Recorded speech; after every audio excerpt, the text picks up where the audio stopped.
ध्रुव और दोनों स्टूडेंट के लिए बॉल को कंट्रोल कर पाना मुश्किल था। गेम शुरू होने के 5 मिनट के अंदर ही ध्रुव की टीम के ऊपर 2 गोल हो चुके थे।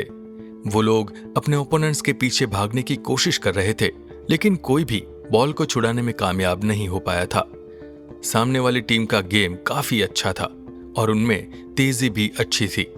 टीम के प्लेयर्स उन तीनों का मजाक उड़ा रहे थे और उन्हें तरह तरह के नाम लेकर बुला रहे थे। टीम के कोच और मैनेजमेंट के दूसरे लोग भी ये सब देखकर हंस रहे थे। उन सब लोगों के लिए तो ये सब कुछ एक एंटरटेनमेंट का जरिया था, लेकिन ओम जानता था कि कुछ दिनों से उसका दोस्त कुछ ज्यादा ही हवा में उड़ रहा था, तो उसे जमीन पर लाने की बहुत ज्यादा जरूरत थी और कहीं ना कहीं उसे विश्वास था कि ध्रुव वो काम कर सकता था। खेलते खेलते अचानक ही ध्रुव की टीम के एक स्टूडेंट के हाथ बॉल लग गई और वो उसे ड्रिबल करके गोल के पास ले जाने लगा। उसे रोकने के लिए डिफेंडर आया और उसने बुरी तरह से पैर लगाकर स्टूडेंट को गिरा दिया। डिफेंडर का जूता उस लड़के के पैर पर लगा, जिसकी वजह से वो गिर गया। उसे हड्डी में चोट लगी थी, इस वजह से उसे काफी दर्द हो रहा था। अपने दोस्त की मदद करने के लिए ध्रुव उसके साथ आया। दूसरा स्टूडेंट भी वहां आया और उसे उठाने लगे। ध्रुव को यह सब देखकर बहुत गुस्सा आ गया था, क्योंकि कोच ने उस प्लेयर को ऐसा करने पर उसे कुछ नहीं कहा था। ध्रुव ने जेरी की तरफ देखते हुए कहा, इस सब का क्या मतलब है? आपको हमें टीम में नहीं रखना तो मत रखिए, लेकिन इस तरह से फाउल तो मत करिए। ध्रुव की यह बात सुनकर वहां अचानक से खामोशी छा गई। किसी में इतनी हिम्मत नहीं थी कि वो कोच से इस तरह से बात कर सके, लेकिन आज एक मामूली स्टूडेंट जेरी से बराबरी कर रहा था। जेरी ये सुनकर आग बबूला हो गया था। सिचुएशन को संभालने के लिए वहां ओम आ गया और उस लड़के की चोट को देखने लगा। उस लड़के के पैर पर सूजन आ गई थी, इसलिए उसने उस लड़के को उठने में मदद की और उसे ग्राउंड की दूसरी तरफ ले गया, जहां पर टीम की मेडिकल किट रखी हुई थी। जेरी ने ध्रुव को चिल्लाते हुए कहा, ए लड़के, क्या तुमने कभी मैच देखा है? ये फुटबॉल है, गिल्ली डंडा नहीं। हर गेम में चोट लगने का रिस्क तो होता ही है और फुटबॉल में सबसे ज्यादा होता है। अगर तुम सच में खिलाड़ी हो तो फिर जरा सी चोट से तुम्हें डरना नहीं चाहिए। यहां पर कोई फाउल नहीं हुआ है, बल्कि हम तो तुम्हें ये बता रहे थे कि हमारे साथ खेलने का मतलब क्या होता है। अगर तुम्हें ये सब कुछ बहुत ज्यादा लग रहा है तो तुम यहां से जा सकते हो, कोई तुम्हें नहीं रोकेगा। और हां, फुटबॉल खेलने का ख्याल अपने मन से निकाल देना। जेरी का जवाब सुनकर ध्रुव को गुस्सा आ गया। अब तक उसने खुद को रोक कर रखा था, क्योंकि वो नहीं चाहता था कि उसका सिलेक्शन हो, लेकिन यहां तो इन लोगों को खुद पर कुछ ज्यादा ही घमंड था। ध्रुव ने डिसाइड कर लिया था कि अब वो इस टीम के घमंड को उतार कर रहेगा। ध्रुव ने कहा, हम कहीं नहीं जा रहे। चोट लगती है तो लगे, हमें अपनी टीम के लिए एक प्लेयर दे दीजिए, अभी गेम खत्म नहीं हुआ है। जेरी को ध्रुव के इस जवाब की उम्मीद नहीं थी। उसका प्लान पहले से यही था कि उन लोगों को डराकर वहां से भगा दिया जाए, लेकिन इसका उल्टा ही हो रहा था। ध्रुव का जवाब सुनकर वहां हर कोई दंग रह गया था। ओम को इस बात पर विश्वास नहीं हो रहा था कि अब तक हवा में उड़ने वाले उसके दोस्त से कोई इस तरह से भी बात कर सकता है। ओम जानता था कि जेरी के बिना ध्रुव का सिलेक्शन हो ही नहीं सकता, इसलिए ओम ध्रुव को समझाते हुए बोला, ये तुम क्या कर रहे हो? तुम्हारे दोस्त को चोट लग गई, लेकिन इसका मतलब ये नहीं है कि तुम कोच से ऊंची आवाज में बात करोगे। तुम्हें जेरी से माफी मांगनी चाहिए और उसके बाद हम गेम स्टार्ट करेंगे। ध्रुव जानता था कि वो अपनी जगह पर सही है, लेकिन यहां पर उसे कोच के सामने ऊंची आवाज में बात नहीं करनी चाहिए थी। ध्रुव ने कोच से पोलाइटली माफी मांगी और गेम को आगे कंटिन्यू करने के लिए रिक्वेस्ट की। ओम ध्रुव की बात से सेटिस्फाइड था, इसलिए उसने गेम को आगे बढ़ाने को कहा। ओम इस बात से खुश था कि ध्रुव बाकी प्लेयर्स की तरह अपनी मनमानी नहीं कर रहा था, बल्कि उसे जो कहा जा रहा था वो उसे हर हाल में फॉलो कर रहा था। फुटबॉल टीम में कोऑर्डिनेशन की कमी का सबसे बड़ा कारण प्लेयर्स की मनमानी करना था। वो सभी लोग बड़े बड़े टूर्नामेंट खेल कर आते थे और जब कोई ट्रॉफी जीत जाते तो उसके बाद उनके घमंड में 4 चांद लग जाते थे। चाहे स्टाफ का कोई मेंबर हो या कॉलेज का कोई प्रोफेसर हो, उनके सामने किसी की नहीं चलती थी। प्लेयर्स का जब मन करता था वो क्लास अटेंड करते थे और अक्सर क्लास बंक करके कॉलेज के बाहर घूमते रहते थे। ओम को प्लेयर्स के इस रवैये से सख्त नफरत थी। हाँ, वो सभी लोग स्पोर्ट्समैन थे, लेकिन पढ़ाई अपनी जगह जरूरी थी। जेरी उन सभी लोगों को अपनी मनमानी करने देता था और जहां बात बिगड़ती थी वो खुद जाकर बात को संभाल लेता था। कोई भी जेरी को मना नहीं कर पाता था, क्योंकि वो सीधा वाइस चांसलर को रिपोर्ट करता था। जिस तरह से देव उनका स्टार प्लेयर था, उसी तरह जेरी उनका स्टार कोच था। इस सब के बावजूद आज कुछ नया हुआ था। पहली बार जेरी को एक मामूली स्टूडेंट ने चैलेंज किया था और उसकी कोचिंग के तरीके पर सवाल उठाए थे। आज से पहले किसी के अंदर इतनी हिम्मत नहीं थी जो उससे ऐसे सवाल कर सके। इसी वजह से जेरी गुस्से में आग बबूला हो गया था। आज से पहले किसी ने उसके साथ ऐसे बात नहीं की थी। टीम के साथ काम करते हुए उसे काफी लंबा समय हो गया था और इसीलिए कॉलेज में उसकी अच्छी खासी रेपुटेशन थी। चाहे टीम के प्लेयर्स हो या स्पोर्ट्स डिपार्टमेंट के दूसरे लोग, कोई उसके साथ दुर्व्यवहार नहीं करता था। जेरी के ऊपर कॉलेज के वाइस चांसलर का हाथ था। इससे पहले 4 सालों तक जेरी ने इंडिया की नेशनल टीम को रिप्रेजेंट किया था।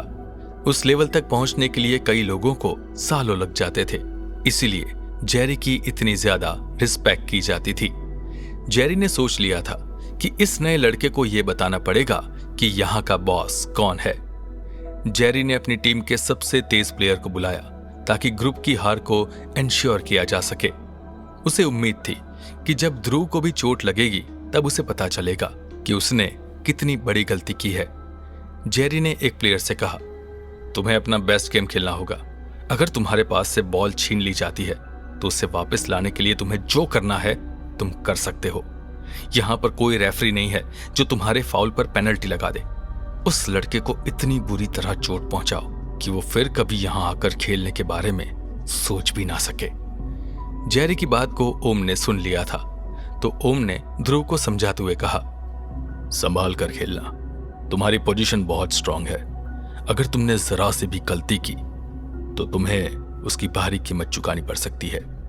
ये लोग तुम्हें इंजर्ड करने की तैयारी कर रहे हैं। ध्यान से खेलना और हो सके तो इन लोगों से दूर ही रहना। पता नहीं तुम्हारे साथ ये लोग क्या करें। ध्रुव जानता था कि उसके साथ भी वही हो सकता था जो उसके दोस्त के साथ हुआ था, तो ध्रुव ने ओम से कहा, मैं समझ कर खेलूंगा सर। मुझे पता है कि इन लोगों की प्रॉब्लम क्या है। इस कॉलेज में हर चीज पैसों को देखकर की जाती है। किसी को टैलेंट की कदर नहीं है। हम लोग मिडिल क्लास फैमिली से आते हैं, पर हमारे अंदर भी टैलेंट की कमी नहीं है। हम भी वो सब काम कर सकते हैं जो एक हाई सोसाइटी का स्टूडेंट करता है। अगर हम चुप रहे तो ये फर्क कभी खत्म नहीं होगा। ऐसे एनवायरनमेंट में स्टूडेंट डिप्रेशन में जा सकते हैं और ये सब किसी भी हाल में रोकना होगा। ओम ध्रुव की बात सुनकर उसके साथ एग्री करते हुए बोला, मैं तुम्हारी बात से बिल्कुल सहमत हूं, लेकिन तुम्हें जोश में होश नहीं खोना है। शांत दिमाग से खेलो और जीत तुम्हारी ही होगी। एक बार तुमने इन लोगों को हरा दिया तो इनका घमंड टूट जाएगा। उसके बाद एक नए सिरे से शुरुआत करेंगे। जेरी ने अपने टीम का एक सब्स्टिट्यूट प्लेयर ध्रुव की टीम की तरफ से खेलने के लिए भेज दिया। उसे बेसिक गेम के बारे में ही पता था और जेरी ने उससे कहा था कि उसे अपनी जगह से हिलना भी नहीं है। कुल मिलाकर उनका मैच बिल्कुल एक तरफा था, लेकिन जेरी एक बात नहीं जानता था कि ध्रुव कोई मामूली प्लेयर नहीं था। अब तक ध्रुव ने अपने आप को रोक कर रखा था क्योंकि वो सिलेक्ट होना नहीं चाहता था, लेकिन बात अब उसके और उसके दोस्तों की थी। हर जगह अपने ऊपर होने वाले डिस्क्रिमिनेशन से वो परेशान हो गया था। ध्रुव ने ठान लिया था कि जेरी और फुटबॉल टीम के दूसरे प्लेयर्स को सबक सिखाना ही होगा। मैच एक बार फिर से शुरू हुआ। शुरुआत में बॉल ऑपोजिट टीम के ही हाथ में रही, लेकिन जैसे ही बॉल ध्रुव के पास आई तो उसने तेजी दिखाते हुए बॉल को गोल के पास पहुंचा दिया। उसकी स्पीड देखकर सभी लोग हैरान रह गए थे। जवाब में ऑपोजिशन टीम के लोग तेजी से खेले और इस वजह से उन्होंने एक के बाद एक 2 गोल कर दिए। टीम के सभी प्लेयर और कोच ध्रुव और उसके दोस्तों पर हंस रहे थे। टीम के कोच को भी मजा आ रहा था क्योंकि अब उसके मन की हो रही थी। कोच चाहता था कि ध्रुव को नीचा दिखाया जाए और उसे यहां से बेइज्जत करके भगा दिया जाए। टीम में सिलेक्ट करना तो दूर की बात है, वो तो ध्रुव को अपना वाटर बॉय भी ना रखे। कोच की नजर में ध्रुव एक घमंडी और अड़ियल लड़का था। जब सभी लोगों को लग रहा था कि अब तो ध्रुव का जीतना मुश्किल है, तो वो एक बार फिर बॉल लेकर गोल की तरफ घुस गया। टीम के डिफेंडर उसे रोक नहीं पाए। जेरी अपने तीनों प्लेयर्स पर गुस्से में चिल्ला रहा था, लेकिन उसके बर्ताव का ध्रुव पर कोई असर नहीं हो रहा था। इसके बाद जब भी बॉल ध्रुव के पास होती वो गोल के पास पहुंच जाता। ऐसा लग रहा था जैसे बॉल ध्रुव के पैरों से चिपक गई हो। ध्रुव का गेम देखकर कुछ प्लेयर्स उससे इंप्रेस हो गए थे।